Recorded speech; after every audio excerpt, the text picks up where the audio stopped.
శ్రేష్టంబౌ గ్రంథంబులో ఏ చోట చూచినాం ఆదరణయున్నది. సుఖదుఖంబులో వాగ్దానమున్నది. విశ్వాసముంచి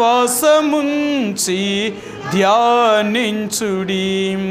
ఆ శ్రేష్టంబౌ గ్రంథంబులో ఏ చోట చూచినాం ఆదరణయున్నది. సుఖదుఖంబులో వాగ్దానమున్నది. విశ్వాసముంచి ధ్యానించుడి.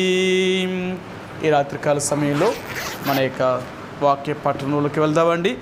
అపోస్తలుల కార్యములు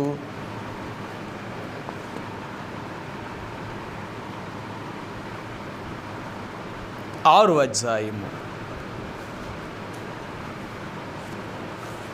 అపోస్తలుల కార్యములు 6వ అధ్యాయము.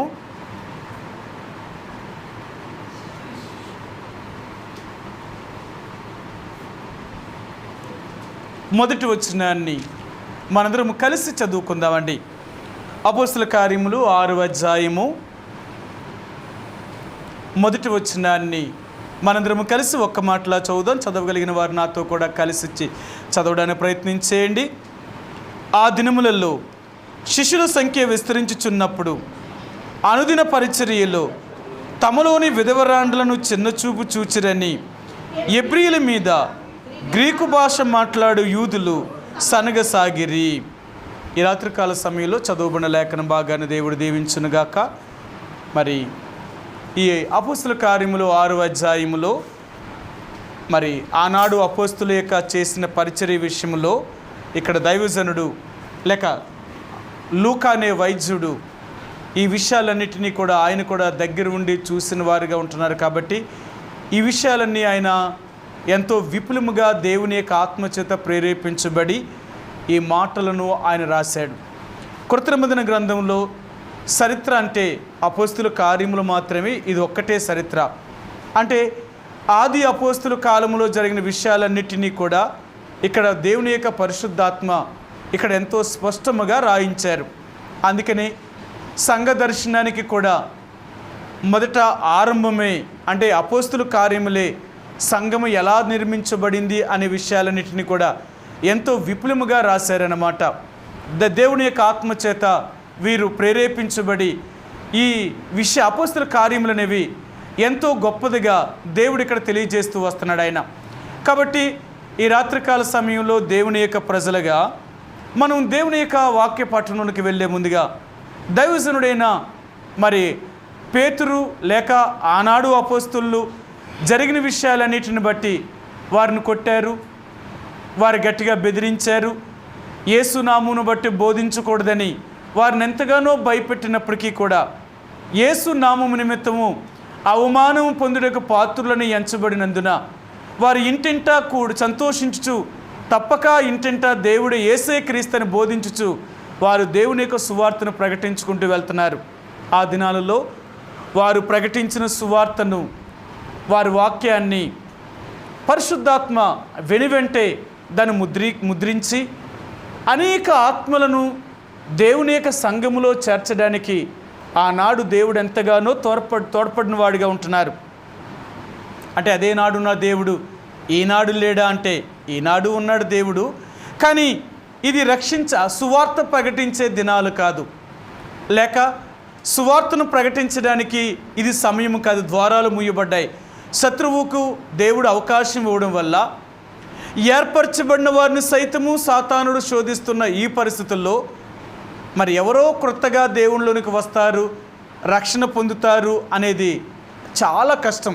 ఒకవేళ ఎవరైనా దేవుని యొక్క సువార్తను విని వారు నిజంగా దేవుడిలోనికి వచ్చారు అంటే మరణములో నుండి జీవములోనికి దాటినట్టే, అంటే నరకములో నుండి ఒక వ్యక్తిని అగ్నిలో నుండి బయటికి లాగినట్టే. ఈ దినాలలో రక్షణ పొందడం అనేది అంత సామాన్యమైన విషయం కాదు. ఎందుకంటే చివరి దినాలలో సాతానుడు అందరి మనసులను కఠినపరుస్తున్నాడు. ఇంకా యేసు ప్రభువారిని నమ్మడానికి అవకాశము లేకున్నట్లుగా మనుషుల యొక్క మనసులను వాడెంతగానో కఠినపరిచి యేసు ప్రభువాన్ని నమ్ముకున్నట్లుగా ఇంకా వాడు ఎక్కువగా దూరం చేస్తున్నాడు. ఎందుకంటే ఇది వాడి సమయము. అపవాదికి దేవుడిచ్చిన సమయంలో వాడు చేయవలసిన పని ఏంటంటే ఏర్పరచబడిన వారిని సైతము, అంటే దేవుణ్ణి నమ్ముకున్న వారిని సైతము కూడా మోసము చేసి ఏదో ఒక రీతిగా దేవుడి నుంచి వారిని దూరం చేయాలని.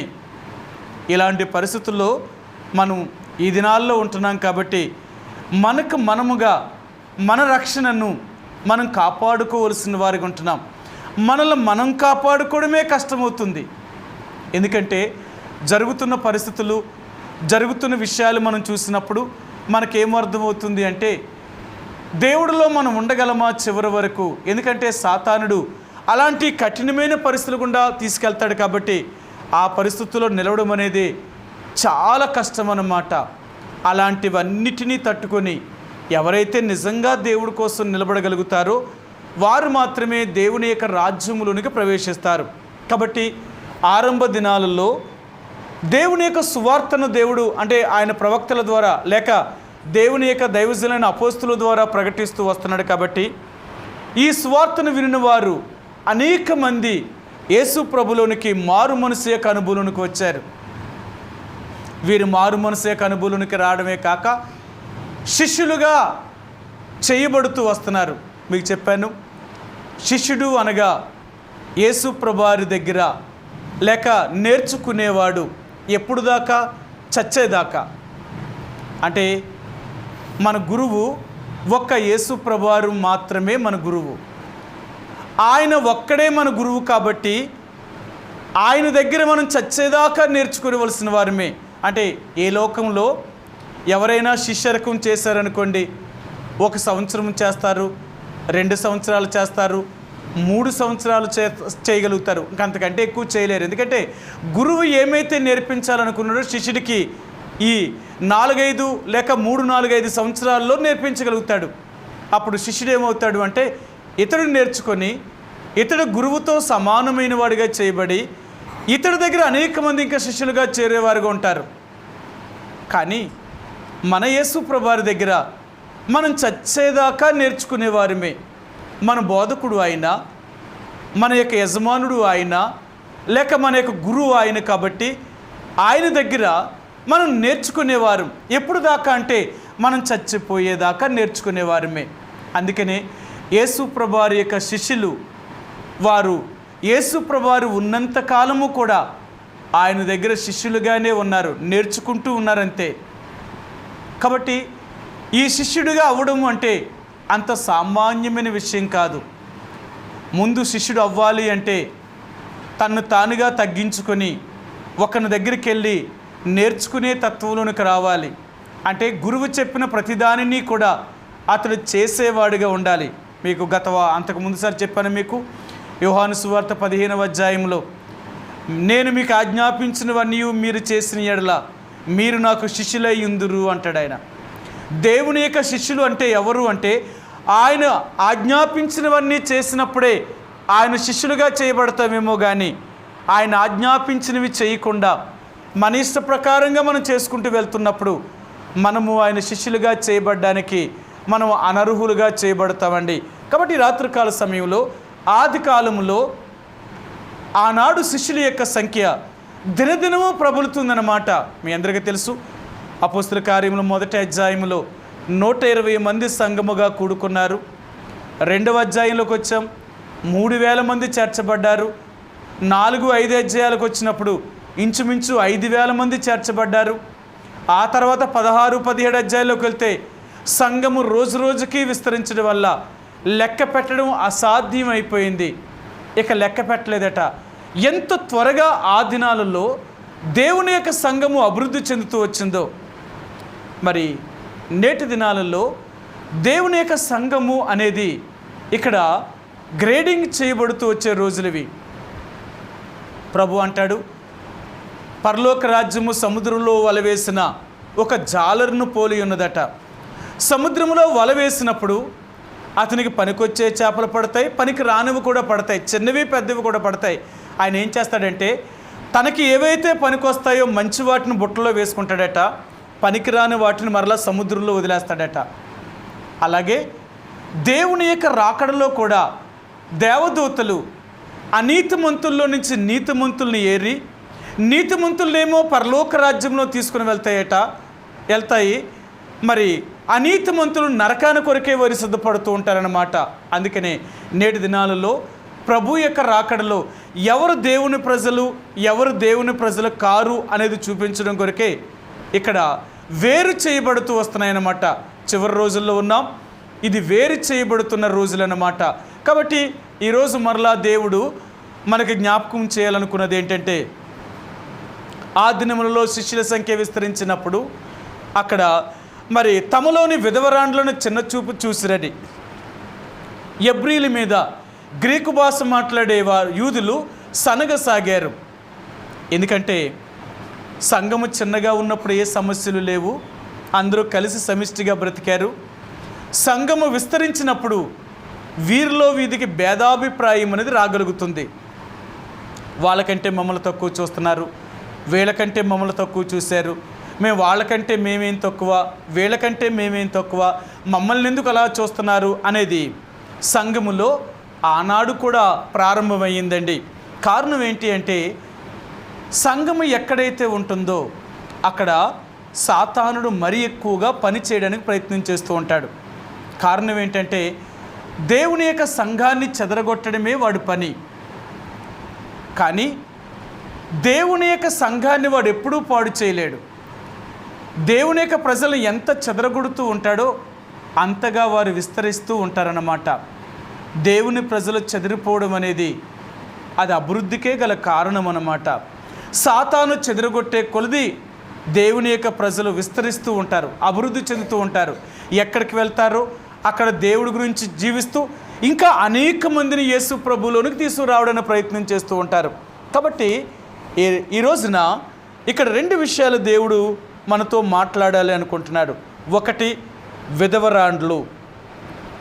ఆ దినాల్లో కుటుంబాలు సైతమే కాక, అంటే భర్త చనిపోయిన విధవరాండ్లు కూడా అనేక మంది, వాళ్ళు గ్రీకు భాష మాట్లాడేవా యూదులే కానీ లేక ఎబ్రీలైన యూదులే కానీ, వారందరూ కూడా సమిష్టిగా ఉండడానికి వారు ఏక మనసు ఏకభావము కలిగి అందరూ ఒకే కుటుంబముగా ఉండడానికి ఇష్టపడ్డారు. కాబట్టి వారందరూ ఒక్కచోటకు చేరినప్పుడు ఇక్కడ వీరికి ఇప్పుడు 6వ అధ్యాయం దగ్గరకు వచ్చినప్పుడు భేదాభిప్రాయము చూపిస్తున్నారు అనేది వీరు గ్రహించగలిగారు. దేవుని యొక్క ప్రజలు అనేవారు ఎప్పుడూ కూడా శరీర సంబంధమైన వాటిని పట్టించుకునేవారు కాదు.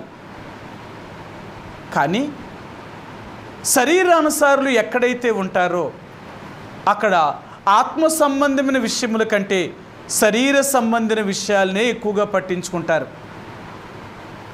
ఈ రోజున దేవుడు జ్ఞాపకం చేయాలనుకున్నది ఏంటంటే, మొట్టమొదటిగా విధవరాండ్లు అనే వారి గురించి కొన్ని విషయాలు మీకు జ్ఞాపకం చేస్తాను.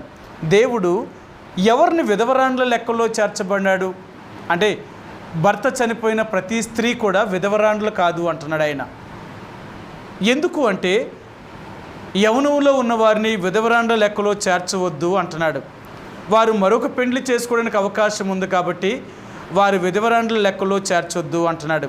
తిమోతికి రాసిన మొదటి పత్రిక, అపొస్తలుడైన పౌలు తిమోతికి రాసిన మొదటి పత్రిక 5వ అధ్యాయము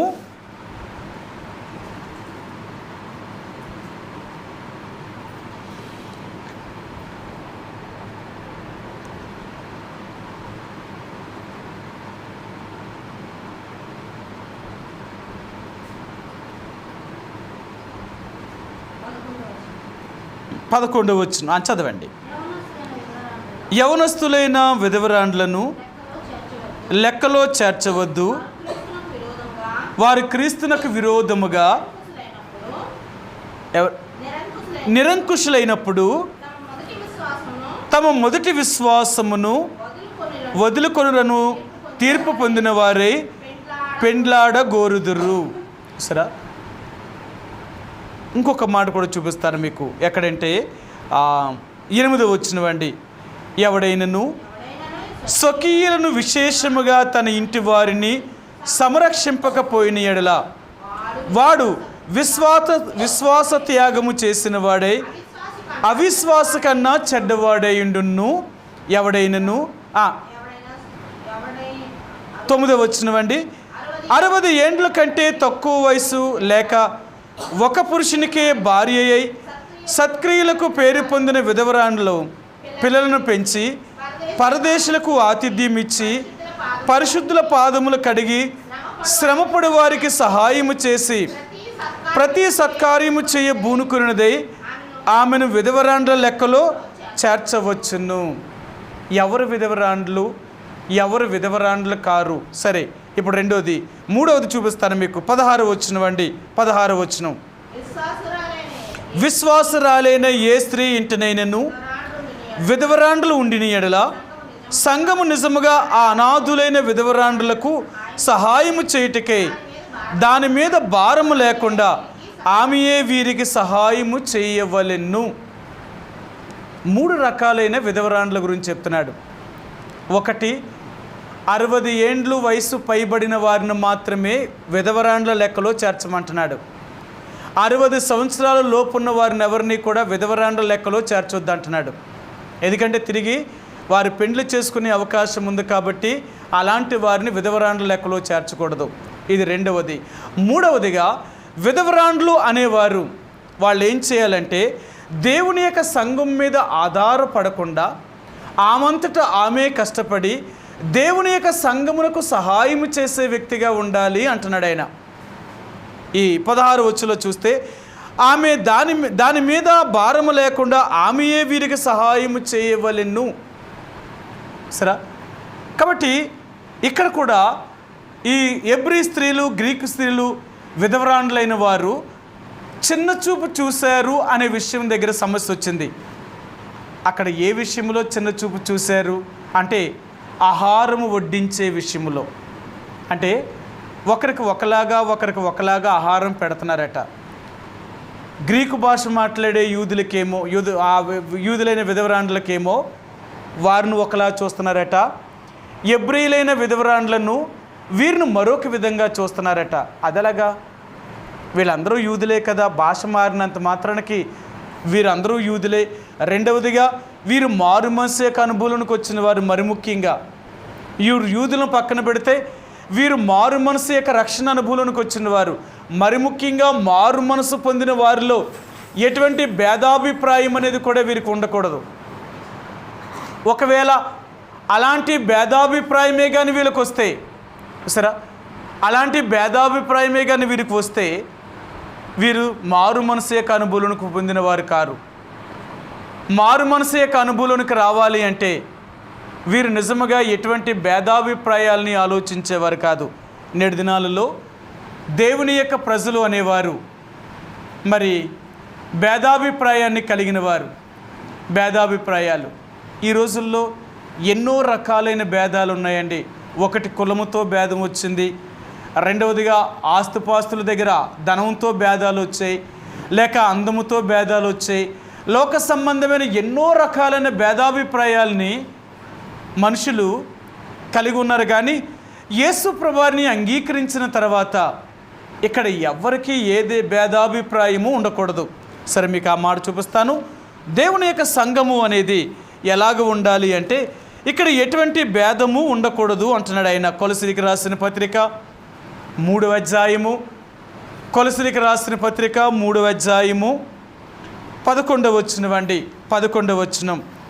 ఇట్టి వారిలో గ్రీసు దేశస్థులని యూదుడని భేదము లేదు, సున్నతి పొంది ఉండుటయని సున్నతి పొందకపోవటి అని భేదము లేదు, పరదేశీ అని సిద్ధియుడని దాసుడని స్వతంత్రుడని లేదు, కానీ క్రీస్తే సర్వమును అందరిలో ఉన్నవాడునై ఉన్నాడు. సరే, దేవుని యొక్క సంఘములో ఎటువంటి భేదాభిప్రాయము అనేది కూడా ఉండకూడదు. ఇక్కడ ఎటువంటి జాతి భేదము ఉండకూడదు, ఎటువంటి కులమతాలకి భేదం ఉండకూడదు, లోక సంబంధమైన ఏ దానికి కూడా ఇక్కడ భేదము లేదు.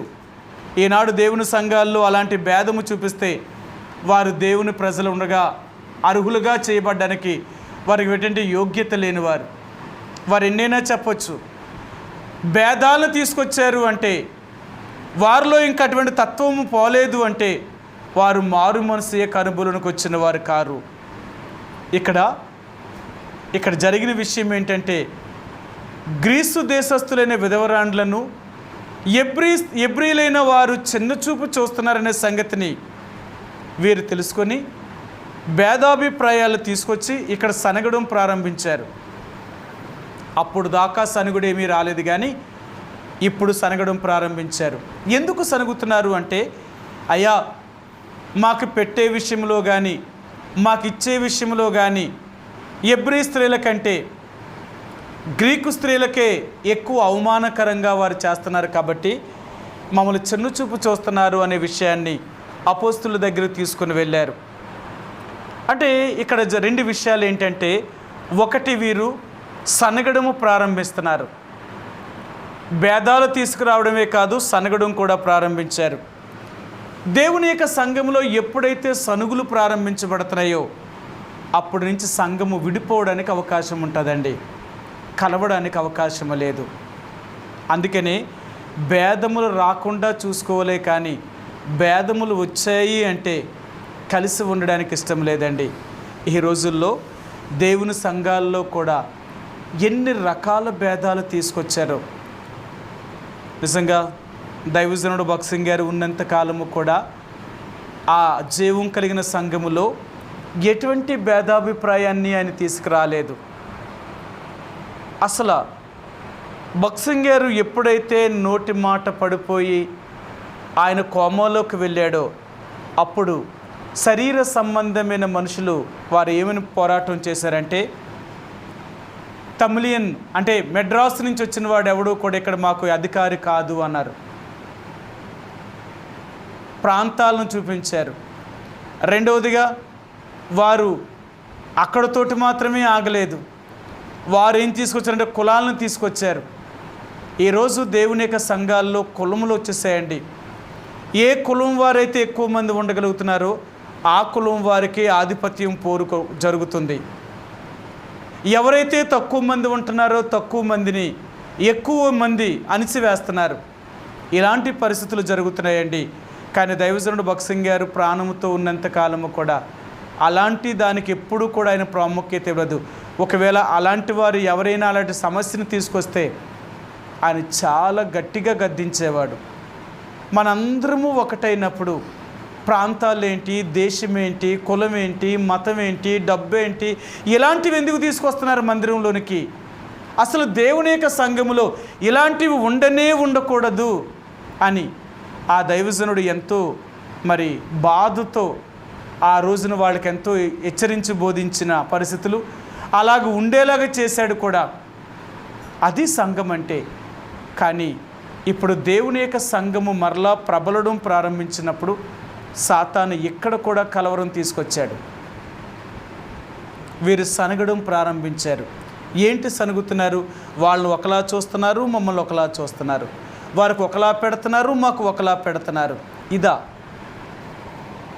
అసలు వీళ్ళు వచ్చిన ఉద్దేశం ఏంటి? అసలు ఎందుకు వీరు శిష్యులుగా చేరారు? ఎందుకు ఒకే కుటుంబముగా కలిసి ఉండడానికి ఇష్టపడుతున్నారు? అసలు ఇలాంటి దాన్ని మర్చిపోయారు. వీరు ఎందుకు వచ్చారో దాన్ని పక్కన పెట్టేశారు. ఏదైతే అవసరం లేదో అవసరం లేని దాన్ని పట్టుకొని ఇప్పుడు సమస్యను సృష్టిస్తున్నారు. అందుకని అంటున్నాడు, అభ్యంతరములు తీసుకొస్తారు. అభ్యంతరాలు ఎవరి వల్ల అయితే వస్తాయో ఆ మనుషుడికి శ్రమ. ఎప్పుడు కూడా మన వల్ల దేవుని యొక్క మందిరములో కానీ దేవుని యొక్క ప్రజల మధ్య కానీ ఎటువంటి అభ్యంతరకరమైన పరిస్థితులు మన ద్వారా రాకూడదు. ఒకవేళ మన వల్ల కానీ దేవుని యొక్క సంఘానికి అటువంటి అభ్యంతరకరమైన పరిస్థితులు వస్తే ఒక రోజున దేవుడు మనం చూడడానికి కూడా ఇష్టపడ్డట. ఆయన అంటాడు, అభ్యంతరములు రాక తప్పవు. ఏ మనుషుడి వల్ల అయితే అభ్యంతరములు వస్తాయో ఆ మనుషుడికి శ్రమ. వాడు ఎలాగ ఉండాలంటే వాడి మెడకు తిరగటరాయి కట్టబడి సముద్రంలో పడవేయబడ్డమే వాడికి మేలు అంటున్నాడు ఆయన. అంటే వాడి శవాన్ని కూడా దేవుడు చూడడానికి కూడా ఇష్టపడతా లేదు. ఈ రోజున దేవుడు జ్ఞాపకం చేసేది ఏంటంటే, ఈ సనగడం అనేది క్రైస్తవుని యొక్క జీవితంలో అసలు ఉండకూడని మొదటి విషయం అండి. ఎప్పుడూ కూడా సనగకూడదు. అది దేవుడి విషయంలో కానీ, లోకములో మనం జీవించే జీవిత విషయంలో కానీ ఎప్పుడు కూడా దేవుని బిడ్డలు సనిగారు అంటే దేవుడు వారితో ఉండడండి. మేము కుటుంబముగా బైబిల్ చదువుతున్నప్పుడు సంఖ్యాకాండములో ఇశ్రాయేలు ప్రజలు సనగడము ప్రారంభించారు. వీరు ఎప్పుడైతే సనిగారో దేవుడు వారి మధ్యకి తాపకరమైన పాములను పంపించి అనేక మందిని చంపేశాడు దేవుడు. ఆనాడు 24,000 మంది లేక అనేక మంది ఆ తెగులు చేత లేక అనేక మంది ఆ సర్పము కాడు చేత కొన్ని వేల మంది చచ్చిపోయారు. ఆ రోజున చనిపోవడానికి గల కారణం ఏంటి అంటే వారు సనగడమే మొదటి కారణము. దేవుని యొక్క ప్రజలుగా మన జీవితంలో సనుగుడు అనేది ఉండకూడదు. ఎప్పుడైనా మనం సనగడం ప్రారంభించామంటే జీవితాంతం మన బ్రతుకంతే. ఇంకా ఉన్నదానితో సంతృప్తి చెంది లేని దాని గురించి ఎప్పుడూ సనగొద్దు. ప్రభా నాకు ఇంతే ఇచ్చావు, నీకు వందనాలు. పోనీ నేను ఇలాగే ఉండడానికి ఇష్టపడ్డావు, నీకు వందనాలు. నాకు అది ఇవ్వలేదు, నాకు ఇది లేదు, నాకు అది లేదు, నన్ను ఎందుకు ఇలా చేసావు అని ఎప్పుడు కూడా లేని దాని గురించి దేవుని నిందించడానికి ప్రయత్నించేయద్దు. సనగొద్దు. సనుగుడు అనేది దేవుడు సహించలేనిది. మరి ముఖ్యంగా దేవుని ప్రజలుగా మనం ఎప్పుడూ కూడా సనగకూడదు. అందుకని మనం 1 కొరింథీయులకు రాసిన పత్రిక 10వ అధ్యాయంలో మనం చదువుతూ ఉంటాం, ఇశ్రాయేలు ప్రజలు సనిగి ఆ సంహారకుని చేత లేక ఆ తెగులు చేత వారు చచ్చిపోయారు అంటాడు ఆయన. సనగడం వల్ల ఎంత ప్రమాదమో మనం తెలుసుకోలేమండి. ఈ రోజున దేవుడు మళ్ళీ అంటున్నాడు, ఆదిమ మొట్టమొదటిగా కట్టబడిన సంఘములో కూడా సనగడం అనేది ప్రారంభించబడింది. వారు ఎప్పుడైతే సనగడం ప్రారంభించారో అప్పుడే వారి మధ్య భేదాభిప్రాయాలు రావడం మొదలుపెట్టింది. గ్రీకులని ఎబ్రీలని ఇక్కడ వ్యత్యాసం తీసుకొచ్చి ఇక్కడ గ్రీకులకి యూదులకి మధ్య భేదాన్ని తీసుకొచ్చారు. ప్రాంతాల వారీగా విడగొడుతున్నారు. ఇక్కడ అలా చేయొద్దు. అక్కడదే చెప్తున్నారు, మీరు ఎందుకు ఇలా సనుగుతున్నారు? ఇంతవరకు బాగానే ఉంది కదా, మరి ఇప్పుడు ఎందుకు మీరు సనుగుతున్నారు? మీకు ఎందుకు చూడలేదనుకుంటున్నారు? అసలు మీరు వచ్చింది దేనికి? మీరు చేసేదేంటి? ఈ దినాల్లో దేవుని యొక్క సంఘాల్లో చాలా వరకు గొడవలు ఎక్కడి నుంచి వస్తున్నాయంటే శరీర సంబంధమైన వాటి దగ్గరే గొడవ, కానీ ఆత్మీయమైన వాటి మీద మనసు నుంచే వాళ్ళు ఎవరూ కూడా సంఘములో కలవరాన్ని తీసుకురారండి. ఆత్మీయుల వల్ల సంఘానికి ఎప్పుడూ కూడా క్షేమాభివృద్ధి కలుగుతుందే తప్ప శరీరానుసారమైన మనుషుల వల్ల సంఘమునకు ఎప్పుడూ కూడా కీడే జరుగుతూ ఉంటుందన్నమాట. ఈ రాత్రి మరలా దేవుడు అంటున్నాడు, వారు భేదాన్ని తీసుకొచ్చారు, రెండవది సనగడం ప్రారంభించారు. దేవుడి బిడ్డలు చేయకూడనివి 2 విషయాలు. అందుకనే అపోస్తలుడైన పౌలు కూడా యూదుల్ని లేక ఆనాడు అపోస్తలు దేవుని యొక్క యేసుప్రభువులోనికి వచ్చిన వారిని అందరినీ ఏకతాటిగా చేయాలనుకున్నారు. ఎందుకంటే ఎబ్రీలైన యూదులు, అన్యజనులైన యేసుప్రభువుని అంగీకరించిన దేవుని యొక్క ప్రజలు, వారికి వీరికి అసలు పడదనమాట ఎప్పుడు కూడా. ఎందుకంటే వీరు వాగ్దాన పుత్రులు యూదులు, అన్యజనులు అనేవారు వాగ్దాన పుత్రులు కారు. కాబట్టి వారిని వీరిని ఎలా కలుపుతారు? కానీ కలపాలి. ఇది దేవుని యొక్క సంకల్పం. దేవుడు ఆలోచించింది ఏంటంటే సంఘము అనగా ఎంత ఒక్క శరీరముగా అమర్చబడాలి. అప్పుడు అపోస్తులైన వారు ఆనాడు యెరూషలేములో ఉన్నవారితో కానీ యేసుప్రభువుని అంగీకరించిన యూదులైన వారు అందరితో కూడా మాట్లాడారు. అయ్యా, మీరు యేసుప్రభువుని అంగీకరించారు, ఆ మత సంబంధమైన ఆచారాలు వదిలిపెట్టారు. అన్యజనులైన వారు కూడా యేసుప్రభువుని నమ్మారు, వారు కూడా తమ మత సంబంధమైన ఆచారాలను వదిలిపెట్టేశారు. కాబట్టి మీరిద్దరూ కూడా ఒకే సమానమైన వారసులుగా చేయబడ్డారు. కాబట్టి ఇక్కడ సంఘముగా మీరందరూ కూడుకోవాలి అంటే ఎబ్రీలు ఒప్పుకోలేదు, అంటే ఇశ్రాయేలు ప్రజలు ఒప్పుకోలేదు. వాళ్ళు చూస్తేనేమో ఎంతో నీచమైన పనులు చేసేవారు, మేమేమో ధర్మశాస్త్రాన్ని అనుసరించి నిష్టగా బ్రతికేవారు. వారికి మాకు ఇప్పుడు మీరు కలిసి మమ్మల్ని అందరినీ కలపాలనుకుంటున్నారా? అది ఎలా సాధ్యం? మేము కలవడానికి ఒప్పుకోము. ఒకవేళ మేము కలవాలి అంటే, వారు మాతో కూడా కలవాలి అంటే కొన్ని వాటిని వారు వదిలేయాల. అలా వదిలిపెట్టకపోతే మాతో వాళ్ళు ఎప్పటికీ కూడా సమానమైన వారసులు కాలేరు అన్నారు అపోస్తలుల కార్యములు. అప్పుడు వీరు ఏం చెప్పారో కొన్ని మాటలు మీకు చూపిస్తాను.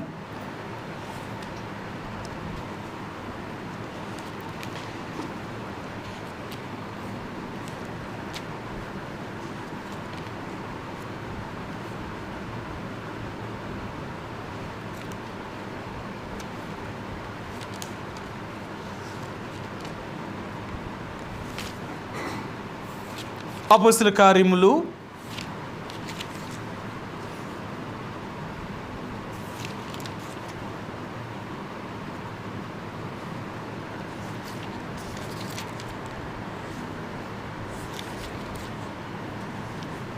3 విషయాలు అక్కడ వీరితో చెప్తున్నారన్నమాట. 1, జారత్వమును వదిలిపెట్టాలి. 2, మరి చంపిన అంటే చచ్చిపోయిన వాటిని రక్తముతో తినకూడదు. 3వది, వీరు ఇశ్రాయేలు ప్రజలతో కూడా కలిసి జీవించాలి అంటే ఈ 3 విషయాల్లో వీరెంతో నిష్ట కలిగిన వారిగా ఉంటేనే కానీ మాతో సమానమైన వారిగా ఉండడానికి మేము ఇష్టపడ. 15వ అధ్యాయము అపోస్తలుల కార్యములు 15వ అధ్యాయము 19-20 వచనాలండి. అపోస్తలుల కార్యములు 15వ అధ్యాయము 19-20 వచనాలు. కాబట్టి అన్యజనుల్లో నుండి దేవుని వైపు తిరుగుచున్న వారిని మనము కష్టపెట్టక విగ్రహ సంబంధమైన అపవిత్రతను, జారత్వమును, గొంతు పిసికి చంపిన దాని రక్తమును విసర్జించుటకు వారికి పత్రికలు రాసి పంపవలనని నా అభిప్రాయము. యాలయనగా సమాజ మందిరములలో ప్రతి విశ్రాంతి దినమున మోషే లేఖనములు చదువుట వలన మునుపటి తరముల నుండి అతని నియమమును ప్రకటించువారు ప్రతి పట్టణములో ఉన్నారని చెప్పెను. వీరిద్దరూ ఒకటవ్వాలి అంటే వీళ్ళు ప్రత్యేకించబడిన వారుగా అలాంటి జీవితాన్ని జీవించాలి. 1, విగ్రహ సంబంధమైన వాటి అపవిత్రతను ఏమాత్రము కూడా వీళ్ళు చేయకూడదు. అంటే వారు నమ్మిన దేవుణ్ణి తప్ప ఏ దేవుణ్ణి ఇంక మళ్ళా దండం పెట్టకూడదు. ఏ విగ్రహ సంబంధమైన దేవతలకు వీళ్ళు దండం పెట్టకూడదు, వాటికి పూజ చేయకూడదు. 2వది, జారత్వము, పాపము, తప్పు చేయకూడదు. వివాహము కాకముందే జారత్వము చేయకూడదు. 3వది, రక్తముతో దేనిని చంపి తినొద్దు. అంటే గొంతు పిసికి చంపుతారు. రక్తముతోటే కొంతమంది దాన్ని తినడానికి ఇష్టపడతారు. ఎందుకంటే రక్తము దాని ప్రాణము, రక్తంతో ఉన్న దాన్ని తింటే రుచిగా ఉంటుంది అని కొంతమంది ఏం పేక కొయ్యకుండానే తాడు కట్టో లేకపోతే ఏదో ఒకరితో కొట్టు చంపి దాన్ని తినడానికి ప్రయత్నం చేస్తారు. ఇప్పుడు అన్యజనులైన వారు ఈ 3 పనులు చేస్తున్నారు. దేవుని ప్రజలు ఇలాంటి వాటిని ఎట్టి పరిస్థితుల్లో కూడా ఒప్పుకోరు. వాళ్ళ జంతువును తినాలి అంటే ముందు వారి రక్తం పోయేదాకా దాన్ని ఉంచాలి, దాన్ని పీక కోసి. 2వదిగా, వ్యభిచారం అనేది, జారత్వం అనేది వాళ్ళు ఎప్పటికీ చేయరు. ఒకవేళ ఎవరైనా ఇశ్రాయేలు ప్రజల్లో జార స్త్రీ ఉంటే వారిని సమరయులుగా వెలివేసేవారు. ఇక యూదులతో వారికి ఎటువంటి సాంగత్యము లేదు. 3వది, యూదుడనేవాడు ఏ విగ్రహ సంబంధమైన దేవతలకు వారు ధూపం వేయరు, ఆ పండుగలు చేయరు, ఆ విగ్రహాలకు అర్పితమైనది ఏది కూడా వారు తినరు, వాటిని పూజించరు. ఖచ్చితంగా ఈ 3 చేస్తారు, వాళ్ళు పాటిస్తారు అలాగా. కాబట్టి అన్యజనులైన వారు వాటిని వదిలిపెడితేనే మాతో కూడా కలిసి ఉంటారన్నప్పుడు అప్పుడు అన్యజనులు కూడా చెప్పారు, దానికి మేము కట్టుబడే ఉంటాము, మేము అలాంటి పాపం పనులు మేము చెయ్యము అని వారు ఎప్పుడైతే ఒప్పుకున్నారో ఆ రోజు నుంచి ఇశ్రాయేలు ప్రజలతో వీరు కూడా కలిసి ఒక కుటుంబముగా చేయబడ్డారు. వీళ్ళు ఎప్పుడైతే ఒక కుటుంబముగా చేయబడ్డారో వీళ్ళందరూ కూడా సమిష్టిగా బ్రతకడం ప్రారంభించారు. అక్కడ ఏ భేదాభిప్రాయాలు లేవు. కానీ రాను రాను మనుషులు పెరిగే కొలది, సంఘము విస్తరించే కొలది అక్కడ శరీర సంబంధమైన మనుషులు కూడా ప్రవేశించారు. వారి వలనే సంఘములో సమస్య ప్రారంభించబడింది. ఒకటి, మమ్మల్ని చిన్న చూపు చూస్తున్నారు, వాళ్ళనేమో పెద్ద చూపు చూస్తున్నారు, మమ్మల్ని ఏమో చిన్న చూపు చూస్తున్నారు, మేము తక్కువ వారు ఎక్కువ అని చూశారు అని భేదాభిప్రాయాన్ని తీసుకొచ్చారు వీరు.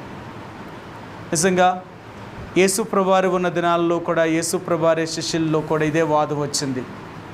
12 మందిలో ఎవడు గొప్పవాడు అని వాదోపవాదం వచ్చినప్పుడు వారు 12 కూడా యేసుప్రభువారి దగ్గరికి వచ్చి అడిగారు, అయ్యా మాలో ఎవడు గొప్పవాడు నీ తర్వాత అని అన్నప్పుడు యేసుప్రభువారు ఒకటే చెప్పాడు, మీలో ఎవడైనా గొప్పవాడుగా అయి ఉండాలి అనుకుంటే వాడు మొట్టమొదటిగా అందరికీ పరిచారకుడై ఉండాల, తనను తాను తగ్గించుకునేవాడిగా ఉండాల, వాడే గొప్పవాడు.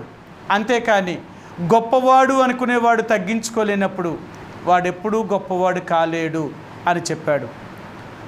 యేసుప్రభువారు ఈ భూమి మీద ఉన్నప్పుడు ఆయన బోధించిన బోధ అది. రెండవదిగా ఆయన శిష్యులు కూడా అదే చెప్తున్నారు, మీలో ఎవరైనా గొప్పవారు అవ్వాలి అనుకుంటే అందరికీ దాసుడిగా ఉండడానికి ప్రయత్నం చేయాలి, తగ్గించుకోవాలి. ఒకవేళ మీరు ఏదో మిమ్మల్ని తగ్గిస్తున్నాము, మమ్మల్ని ఎవరో తగ్గించి చూస్తున్నారు అని మీరు అనుకుంటే దాన్ని సహించడమే మేలు. ఆయనంత మాత్రానికి మీరేమీ తగ్గిపోరు. ఎందుకో తెలుసా, దేవుని యొక్క ప్రజలకున్న లక్షణం ఏంటంటే ఒకళ్ళు తగ్గిస్తే వీళ్ళు తగ్గించబడరు, ఒకళ్ళు హెచ్చిస్తే వీళ్ళు హెచ్చించబడరు. మన తగ్గించబడాలన్నా వెచ్చించబడాలన్నా చేయగలిగిన వాడు దేవుడు మాత్రమే. ఆయన చేస్తేనే జరుగుతుంది తప్ప మనుషులు ఎన్నిసార్లు మనం తగ్గించాలనుకున్నా మనం లెక్క చేయం. మనకేమో అలాంటి పెద్ద లెక్క ఏం కాదు. వాళ్ళు మనం పట్టించుకున్నా పట్టించుకుపోయినా మనం పెద్దగా బాధపడం. ఎందుకంటే మొదటి నుంచి మనకు తగ్గించుకునే లక్షణం మనకు అలవాటు కాబట్టి. ఎక్కడికి వెళ్ళినా సరే మనం ఎప్పుడు కూడా గొప్ప స్థానాన్ని కోరుకునేవారం కాదు, తక్కువ స్థానాన్నే కోరుకునేవారు. వాళ్ళు ఏది చేసినా మనం లోబడ్డానికి ఇష్టపడేవారు. అలాంటి వారు దేవుని యొక్క ప్రజలు. కానీ ఇక్కడ వీళ్ళు రక్షించబడ్డానని చెప్తున్నారు, దేవుని ప్రజలుగా చెప్పబడుతున్నారు. మరి ఎందుకు సహించలేకపోతున్నారు? ఈ ఐక్యతను కాపాడుకోవాలి అంటే సహనం అనేది చాలా ముఖ్యమండి. సహనము లేకపోతే ఐక్యతను కాపాడుకోలేము. ఎఫెసీయులకు రాసిన పత్రిక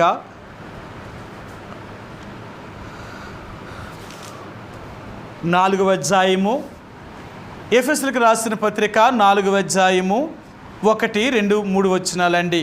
కాబట్టి మీరు సమాధానమును బంధము చేత ఆత్మ కలిగించు ఐక్యమును కాపాడుకొనుట యందు శ్రద్ధ కలిగిన వారై ప్రేమతో ఒకరినొకడు సహించుచు. చూసారా, ఆత్మ కలిగించు ఐక్యతను కాపాడుకోవాలి అంటే ప్రేమతో ఒకరినొకడు సహించుకునేవారిగా ఉండాలి.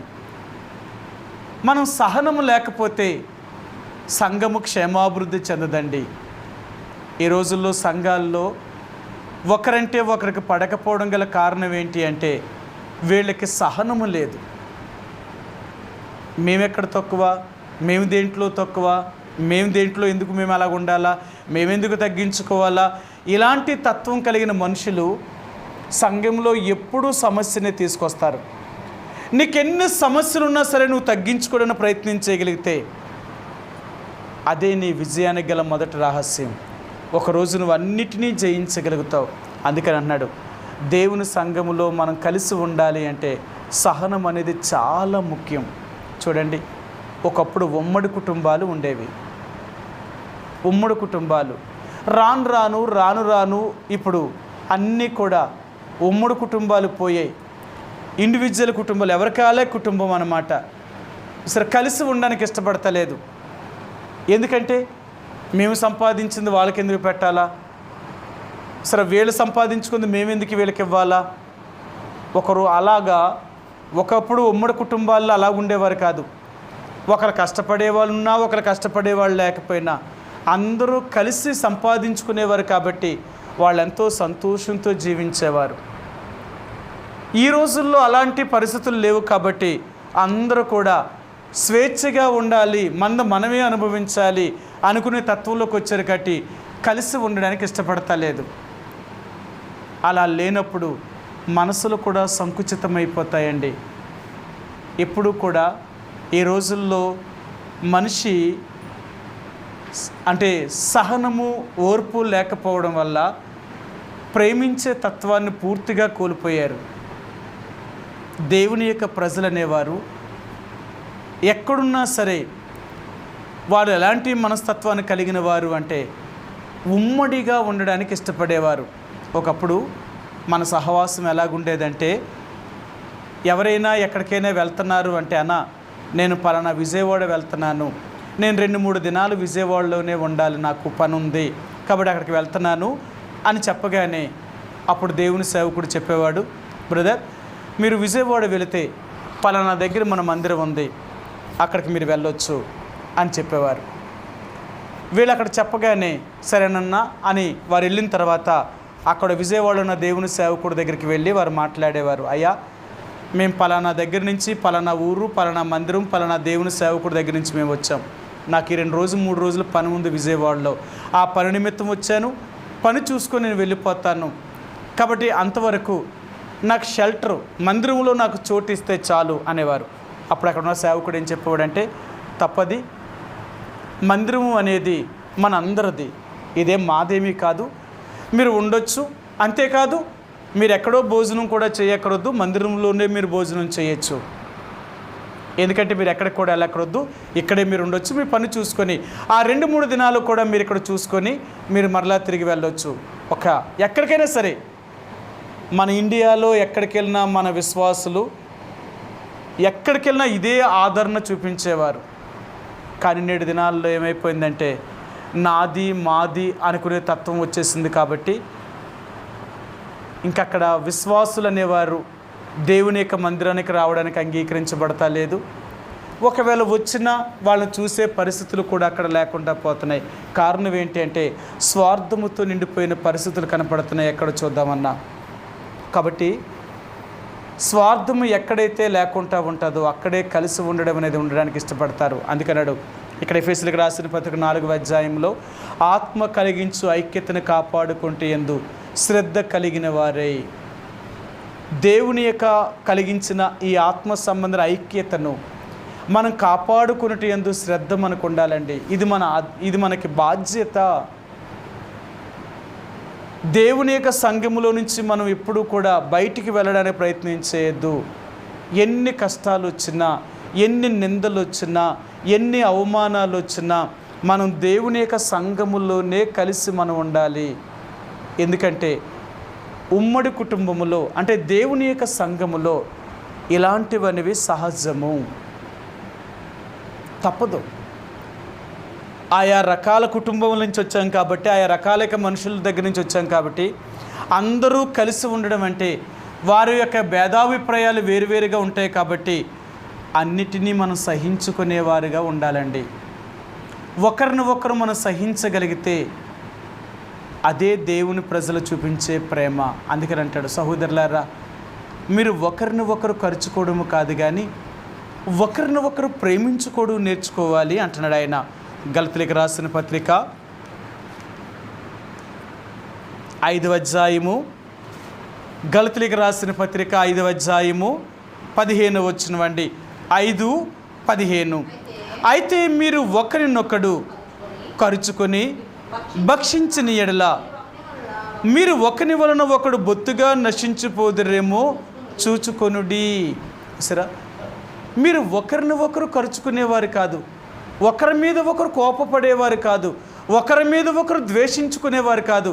ఇలాగైతే మీరు ఏమైపోతారట, ఒకరికొకరు నశించిపోతారు. అర్థమైందా?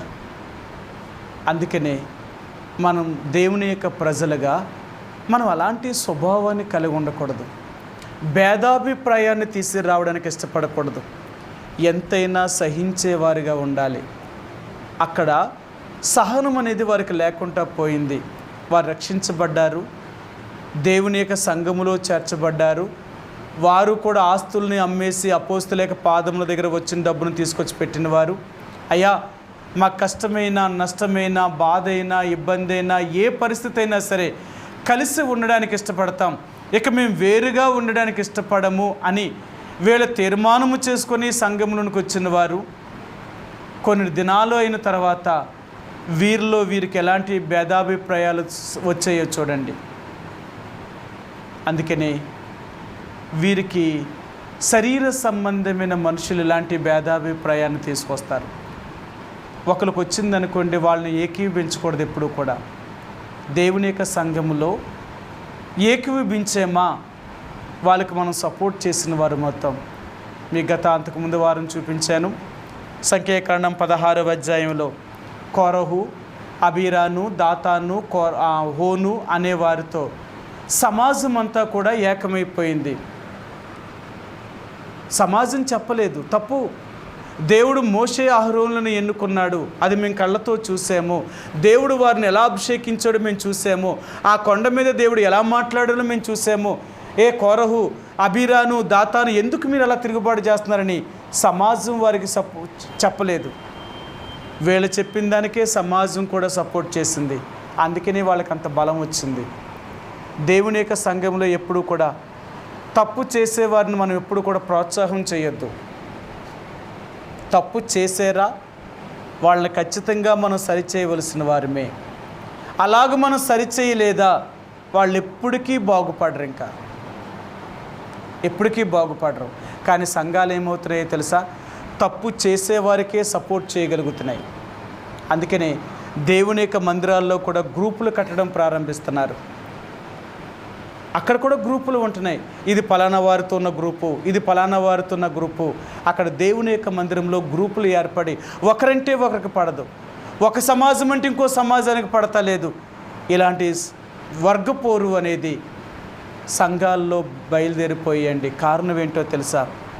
వీళ్ళు ఖర్చుకొని మరి భక్షించుకుంటున్నారే తప్ప సహించి ఓర్చుకొని ప్రేమను చూపించేవారుగా లేరు. అందుకని అంటాడు, ప్రేమ అనేదే ఉంటే అనేకమైన దోషములను కప్పుతుందట. ఎన్ని పొరపాట్లనైనా కప్పుకొని పోవచ్చు. ప్రేమ లేని చోట మనం ఉండలేమండి. ఆనాడు ఆ గ్రీకు దేశస్థులు వారు దేవుని నమ్మారు, దేవుని ప్రేమ కలిగిన వారు అన్నారు కాబట్టి ఆ ప్రేమను వారు కొనసాగించలేకపోతున్నారు. తన పొరుగు వారైనా లేక తనతో పాటు కలిసి ఉన్నవారైనా ఆ ఎబ్రీల మీద సనగడం ప్రారంభిస్తున్నారు. వాళ్ళకంటే మేము తక్కువ, లేక వాళ్ళకంటే మేమేం తక్కువ చేసాం, వాళ్ళకంటే మేము దేంట్లో తక్కువ, వాళ్ళకంటే మేము ఎక్కువ ఇవ్వలేదా, ఇలాంటి అన్ని విషయాలు వారికి ప్రేరేపించబడుతున్నాయి. శరీరం వారిని రేపుతుంది. శరీరం రేపేటప్పుడు వారి శరీరానికే లోబడుతున్నారే తప్ప ఆత్మకు లోబడే తత్వంలోనికి పోయారు. అందుకనే వారు సనగడం ప్రారంభించారు. ఈ సనుగుడు ఎంత దూరం వెళ్ళిపోయింది అంటే సమాజము రెండుగా చీలిపోయేంత పరిస్థితి దాకా వెళ్ళిపోయింది. మనం తర్వాత అధ్యాయాలు చూస్తే వారు ఎంత కఠినముగా ప్రవర్తించారో. కానీ అపోస్తలులు దేవుని యొక్క ఆత్మ కలిగిన వారు కాబట్టి వాళ్ళు చెప్పారు, మీరెందుకు ఇలాగ అంటున్నారు? మేము చేయవలసిన పని ఏంటి? మాకు అప్పగించవలసిన బాధ్యత ఏంటి? మీరు మా మీదేంటి ఇలా సనుగుతున్నారు? ఇది మా పని కాదు, మేమైతే ఇది మేము చేయలేము. మీరు దీని కొరకే వచ్చుంటే దానికి మేము బాధ్యులము కాదు. లేదు, నిజంగా మీరు దేవుని యొక్క శిష్యులుగా చేయబడాలి అనుకుంటే కష్టాల్ని, నష్టాన్ని, బాధను దేన్నైనా సహించడానికి ప్రయత్నించేయండి. కలిసి ఉండాలి అంటే వీటన్నిటినీ మనం భరించాలి. మీకు చాలాసార్లు చెప్పాను, దైవజనుడు భక్సింగ్ గారికి లండన్లో ఆయన ఉన్నప్పుడే దేవుడు ఆయనకి సంఘం అంటే ఏంటో చూపించాడట. సంఘం ఎలాగుంటుందంటేనంట, మంచి రుచి కలిగిన కూర వండాలి అంటేనంట ఎన్ని రకాలైన వాటిని కలపాలోనంట. చూడండి, ఎన్ని రకాలైన వాటిని కలపాలో. ఇవన్నీ కలిపితేనే తప్ప మంచి రుచి కలిగిన కూర అవ్వదట. అది తయారు చేయడానికి ఎంత శ్రమ పడాలో అంట. భక్సింగ్ గారికి లండన్లో ఇది నేర్పించాడు. భక్సింగ్ గారు మొట్టమొదటి లండన్లో ఆయన ఒక వంట మనిషిగా కుదిరినప్పుడు ఉల్లిపాయల్ని, పచ్చిమిరకాయల్ని, అల్లాన్ని, వెల్లుల్లిపాయల్ని వీటన్నిటినీ కలిపి కోసినప్పుడు కానీ రుబ్బినప్పుడు కానీ అతనికి చెయ్యి మండిపోయేదట, కళ్ళంట నీళ్ళు తెక్కారిపోయేవట. అప్పుడు భక్సింగ్ గారితో దేవుడు చెప్పాడట, భక్తి సింగ్, ఒక మంచి కూర వండాలంటే నువ్వెంత శ్రమ పడుతున్నావో చూసావు కదా. అలాగే ఒక మంచి సంఘాన్ని కట్టాలి అంటే, నేను కోరుకునే సంఘాన్ని కట్టాలి అంటే, నా సంఘంలో ఉన్న మనుషులు ఎలాగుంటారు అంటే, ఒకరు పచ్చిమిరకాయ లాంటి వాళ్ళు ఉంటారు, ఒకరు ఉల్లిపాయ లాంటి వారు ఉంటారు, ఒకరు అల్లం లాంటి వారు ఉంటారు, ఒకరేమో వెల్లుల్లిపాయ లాంటి వారు ఉంటారు, ఒకరు కారము లాంటి వారు ఉంటారు.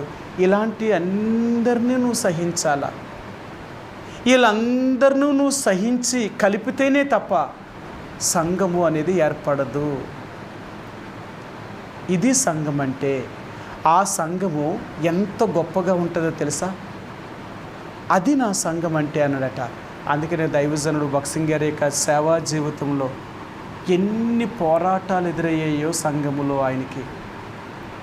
ఆయన సంఘాలు కట్టినప్పుడు, ఆయన ఎంతోమందిని దేవుడి మందిరంలోనికి నడిపించినప్పుడు, వాళ్ళే ఆయన్ని వ్యతిరేకించి, వారే ఆయన్ని బాధపరిచి, అవమానపరిచి, అతను ఇష్టానుసారంగా తిట్టినప్పటికీ కూడా భక్సింగ్ గారు ఎప్పుడూ మాట్లాడలేదు. ఆయన కారణం ఏంటో తెలుసా.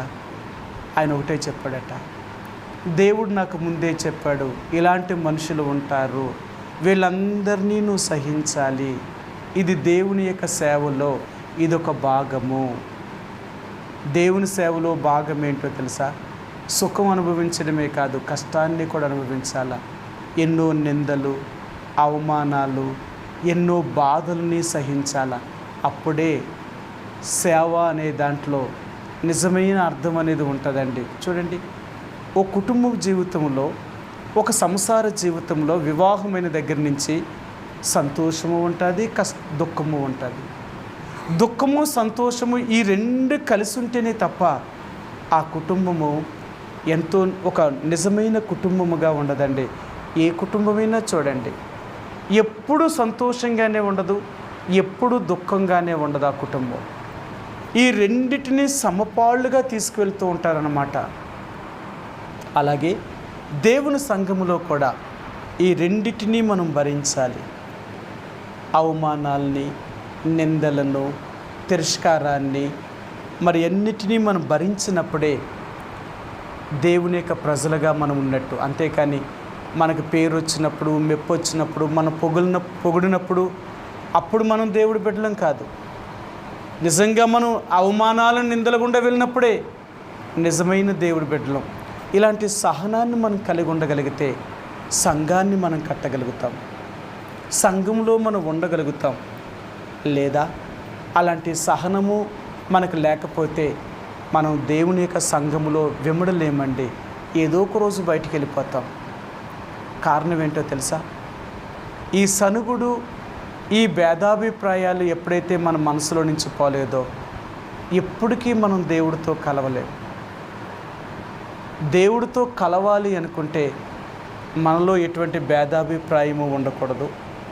రెండవదిగా సనగడం అనేది ఉండకూడదు. ఈ రెండు ఎక్కడైతే ఉంటాయో అక్కడ సమాజము కానీ, ఆ కుటుంబము కానీ, ఆ వ్యక్తి కానీ చీలిపోవడము, మనశ్శాంతి లేకుండా పోవడం అయిపోతారన్నమాట. కాబట్టి ఈ రాత్రి దేవుడు మనకు నేర్పించేది ఏంటంటే, భేదాలు తీసేరావద్దు దేవుని సంఘంలో. వారు ఎక్కువ, వీళ్ళు తక్కువ, వారిని అలా చూస్తున్నారు, మమ్మల్ని ఎలా చూస్తున్నారనే ఎప్పుడూ మనం భేదాన్ని తీసిరావద్దు.